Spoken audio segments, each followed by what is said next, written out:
আপনি বানাইছেন? দিছে কে? এজন্য কারো দেহের গঠন নিয়ে যদি আপনি অবজ্ঞা করেন, এটা প্রক্ষান্তরে আপনি স্রষ্টাকে নিয়ে অবজ্ঞা করলেন। কারো দেহের আকৃতি নিয়ে যদি আপনি তুচ্ছ করেন, তাকে তুচ্ছ করেননি, আমার রবকে আপনি তুচ্ছ করেছেন। চিল্লায় বলেন ঠিক কিনা? খবরদার, তুই কালু, তুই লম্বু, তুই মোটু, তুই কানা, তুই রোহিঙ্গা, আছে না নাই? ইদানিং এটা খুব চলে। এই রোহিঙ্গা নামটা আছে না, ফরিদপুরে এগুলো ঢুকে নাই না? আমাদের ওইদিকে দেখি কি অবস্থা, কারোর সাথে কেউ লাগলে কেউ তুই রোহিঙ্গা। কি আশ্চর্য, এই গালি কবে আসলো? হ্যাঁ, অনেক ধরনের গালি। ঢাকায় আরেকটা চলে ফইন নির্বুত, কি বলে? এই এগুলো আগে শুনি নাই আমরা, রিসেন্ট এগুলো বলা শুরু করছে। ফইন নির্বুত, রোহিঙ্গা না। এগুলো বলে আপনি কাউকে অবজ্ঞা করতে পারবেন? পারবেন না। খবরদার, এটা কবিরা গুনাহ, এটা ছোট গুনাহ মনে করবেন না। কারণ আকৃতি নিয়ে তুচ্ছ করা যায় না, কারণ আকৃতি দান করেছে কে? ওয়াল্লাযী ইউসাউবিরুকুম ফিল আরহামি কাইফা ইয়াশা, লা ইলাহা ইল্লা হুয়াল আজিজুল হাকীম। তিনি এমন সত্তা যিনি তোমাদের চেহারার অবয়ব দিয়েছেন, তোমাদের আকৃতি দান করেছেন তখন যখন তোমরা মায়ের পেটের ভেতরে ছোট্ট জোকের মতো ছিলা। মায়ের পেটের ভেতরে আমরা যখন সবাই এত ছোট্ট, তখনই আমাদের চেহারার আকৃতি দিয়েছে কে? কে সুন্দর হব, কে ছেলে হব, কে মেয়ে হব, কে মোটা হব, কে চিকন হব? আমার ইচ্ছা হয়েছে? আওয়াজ করে বলতে হবে, কার ইচ্ছায়? প্রত্যেককে যদি আল্লাহ প্রত্যেকের নিজের চেহারা ডিজাইন করতে দিতেন, আল্লাহ যদি বলতেন তোমার চেহারাটা কেমন হবে তুমিই ডিজাইন করো, তাহলে আপনি আপনারা কেমন বানাতেন? হ্যাঁ বলেন, ফরিদপুরের ভাইরা বলেন, সুন্দর করে বানাতেন তাই না? সবচাইতে স্মার্ট, সবচেয়ে সুন্দর করে আমি আমার চেহারাটা বানাতাম যদি আমাকে ডিজাইন করার সুযোগ দেওয়া হতো। কিন্তু এই সুযোগ তো আল্লাহ দেন নাই। ডিজাইন স্বয়ং করে দিয়েছেন কে? কোন নারীকে যদি আল্লাহ বলতে, এই নারীরা তোমাদের চেহারা কার কেমন লাগবে তোমরা বানাও, প্রত্যেক নারী কি করতো? বিশ্ব সুন্দরী করে নিজেকে বানাতো। খুদ ধরার মতো কোনো জায়গা সে নিজের জন্য রাখতো না, ঠিক কিনা? কিন্তু এটা আল্লাহ দেন নাই। এই আকৃতিটা আমাদেরকে সরাসরি দান করেছেন কে?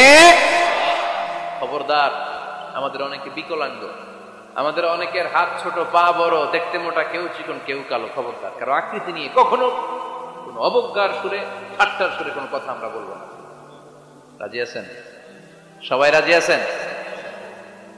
আল্লাহ রাসূল সাল্লাল্লাহু আলাইহি ওয়াসাল্লামের এক সাহাবী ছিল, নাম ইবনে মাসউদ রাদিয়াল্লাহু তাআলা।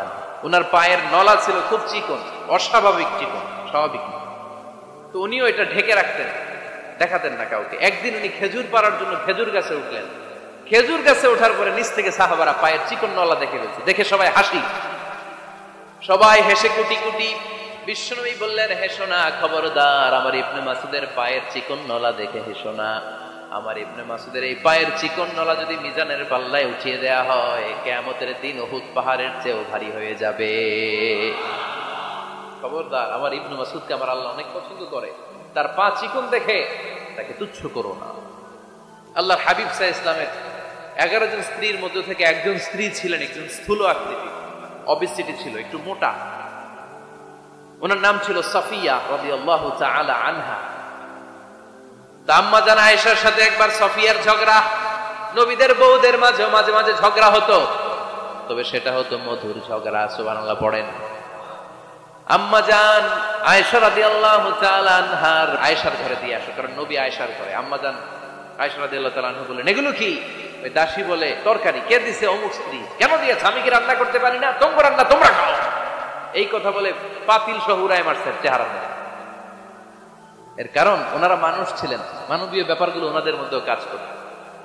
আবার এক স্ত্রী ঝোল দিয়ে রান্না করে কিছু খাবার নিয়ে এসেছে। আম্মা জান আয়েশা রেগে মেগে ওই ঝোল নিয়ে ওই স্ত্রীর গালের মধ্যে মেখে দিয়েছেন। বিষ্ণুনবীর আরেক বউয়ের গালের মধ্যে ওই ঝোল লাগাই দিয়েছে। এবার ওই স্ত্রী বিষ্ণুনবীর কাছে যেয়ে বলে, ইয়া রাসূলুল্লাহ, দেখেন আয়েশারে আপনি বেশি আদর করেন তো, দেখেন কি করে আমাদের সাথে। এই যে আমাদের গালের মধ্যে ঝোল মাখাই একেবারে মেকআপ বানাই দিয়েছে। বিষ্ণু সাল্লাল্লাহু আলাইহি ওয়াসাল্লাম বললেন, তাই? আয়েশাকে ডাকো। আম্মা জান আয়েশা রাদিয়াল্লাহু তাআলা আনহা আসলেন। আল্লাহ রাসূল সাল্লাল্লাহু আলাইহি ওয়াসাল্লাম বললেন, তুমি কি আমার এই স্ত্রীর সাথে এমন আচরণ করেছো? আম্মা জান আয়েশা বললেন, করেছি। কেন? আম্মা জান আয়েশা বললেন, তখন মেজাজটা গরম ছিল, এখন বুঝতে পারতেছি আসলে এই কাজটা করা ঠিক হয়নি। এবার বিশ্বনবী বিচার করবেন, বিষ্ণু বললেন আল কিসাস, যেমন করা হয়েছে বিচার হবে তেমন। তোমার গালে যেমনি ঝোল লাগাই দিছে, তুমি একটু ঝোল নিয়ে আয়েশার গালে লাগাই দাও। সুবহানাল্লাহ পড়বেন না? ওই স্ত্রীও কিছু ঝোল নিয়ে আম্মাজান আয়েশার গালে লাগাই দিল। এখন দুইজনে হাসতেছে, বিশ্বনবীও হাসলেন, আরশের উপর থেকে খুশি হয়ে গেলেন কে? তো স্ত্রীদের মধ্যে মাঝে মাঝে এটা ঘটতো। সাফিয়া রাদিয়াল্লাহু তাআলা আনহা ছিলেন একটু মোটা। আম্মাজান আয়েশা বললেন, ইয়া রাসূলুল্লাহ, দেখেন আপনার মুটি বউ, আপনার মুটকি বউ। এই মুটি বউ বলে একদিন একটা গালির মতো দিয়ে ফেলছে। আল্লাহ রাসূল সাল্লাল্লাহু আলাইহি ওয়াসাল্লাম রেগে গেলেন, বললেন, আয়েশা এটা কেমন কথা তুমি বললা মুটি? আমার সাফিয়ারে তুমি মুটি বলে গালি দিলা রে আয়েশা। ইয়া আয়েশা লাকাদ কুলতিলা কালিমা লাউ মুসিজাত বিমাইল বাহরি লামাজাজাতু। এমন একটা মন্তব্য তুমি সাফিয়ার ব্যাপারে করে ফেলেছো রে আয়েশা, এই কথাটা যদি সাগরের নীল পানির মধ্যে ছেড়ে দেয়া হয়, এই কথার পঙ্কিলতার কারণে, এই কথার কর্দমাক্ততার কারণে, এই কথার পঙ্কিলতার কারণে সাগরের সব পানিগুলো মুহূর্তের মধ্যে কালো হয়ে যাবে। এই কথাটা সাগরে ফেলে দিলে সাগরের নীল পানি পুরোটা কালো হয়ে যাবে। আয়েশা খবরদার, কাউকে তুচ্ছ করে অবজ্ঞা করে কখনো কিছু বলা যাবে না। এই জিহ্বাটা এটা ভয়ঙ্কর একটা অঙ্গ। বেশিরভাগ পাপ এই জিহ্বা দিয়ে হয়। কি দিয়ে হয়?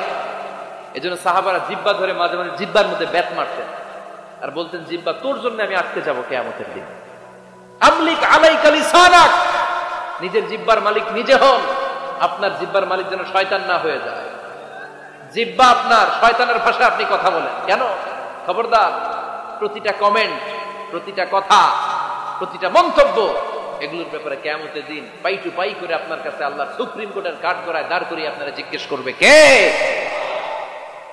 এজন্য বিশ্বনবী বলছেন, মাইয়াদমানলি মা বাইনা লিহিয়াইহি ওয়া মা বাইনা রিজলাইহি আতমান লাহুল জান্নাহ।